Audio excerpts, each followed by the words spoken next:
complicated subject, but the Bible talks about hell. For the first half, it's talking about Hades, where everyone goes when they die. Everyone in the Old Testament, including the saints, went down to hell, and then Christ frees them in his death in the harrowing of hell.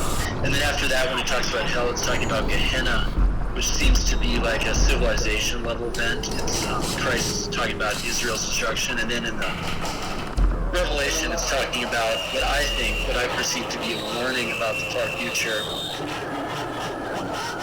Because, like you say, you could create virtual hells, like we were talking about the Marquis de Sade. I wouldn't want someone like the Marquis de Sade to be in charge of a simulated environment.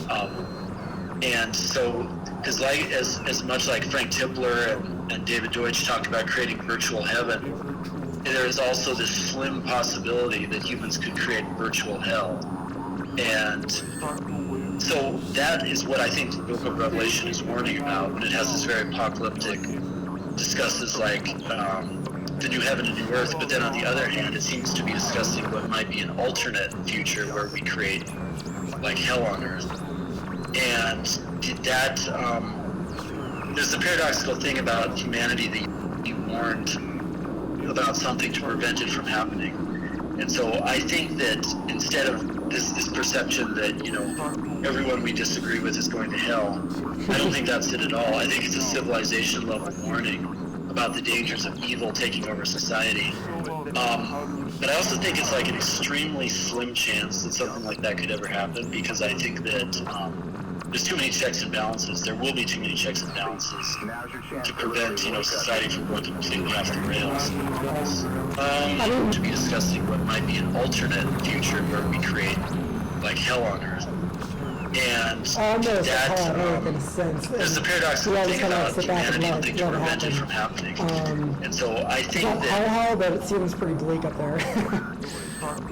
I mean, you can look at several examples of, like, the human race is as pessimistic in everything as I am, and as worried as I get about the future of the human race. The thing is, there is constraints that are kind of holding everything together.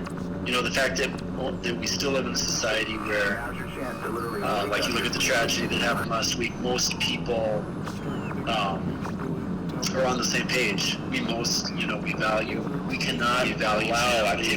allow the dark side society continues to evolve. We want to make sure that society evolves in a healthy way.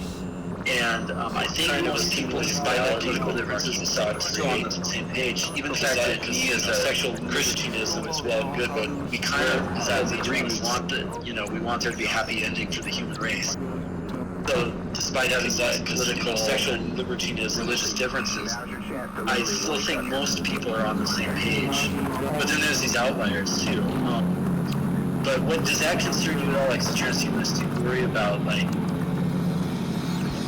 what if things go wrong? Because basically, when you talk about transhumanism, you're talking about the idea of reprogrammable reality at the point where either through simulations or through like nanotechnology, just rewriting reality, we're basically going to have reprogrammable reality where we're going to live in a spiritual world, basically.